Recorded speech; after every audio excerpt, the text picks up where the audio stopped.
റുമൈസ ഗവേഷണം നടത്തുന്ന ടഫ്സ് സർവകലാശാലയിൽ ഫലസ്തീൻ ജനതയെ അനുകൂലിക്കുന്ന അല്ലെങ്കിൽ ഇസ്രായേലിനെ എതിർക്കുന്ന നിരവധി വിദ്യാർത്ഥികളാണ് ഉള്ളത്.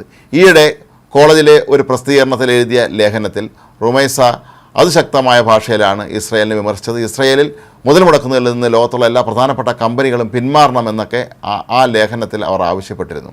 ഒരുപക്ഷെ ഇതിൻ്റെയൊക്കെ പശ്ചാത്തലത്തിലായിരിക്കാം അവർ റുമൈസയെ അറസ്റ്റ് ചെയ്തത്.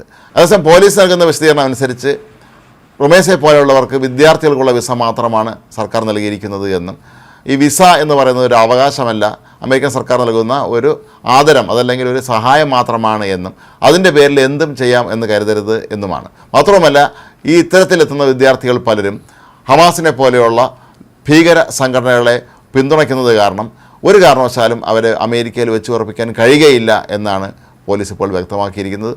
മാത്രമല്ല, പല രാജ്യങ്ങളിലും അമേരിക്കൻ പൗരന്മാരെ വധിക്കുന്നതിലും തട്ടിക്കൊണ്ടുപോകുന്നതിലുമൊക്കെ തന്നെ പ്രധാന പങ്ക് വഹിച്ച ഒരു തീവ്രവാദ സംഘടനയാണ് ഹമാസ് എന്നുള്ള കാര്യവും പോലീസ് ചൂണ്ടിക്കാട്ടുന്നുണ്ട്. ഇതിലെ മറ്റൊരു സവിശേഷമായ കാര്യം, റുമൈസ ടഫ്സ് യൂണിവേഴ്സിറ്റിയിൽ എത്തുന്നതിന് മുമ്പ് പഠിച്ചിരുന്നത് കൊളംബിയ സർവകലാശാലയിലായിരുന്നു.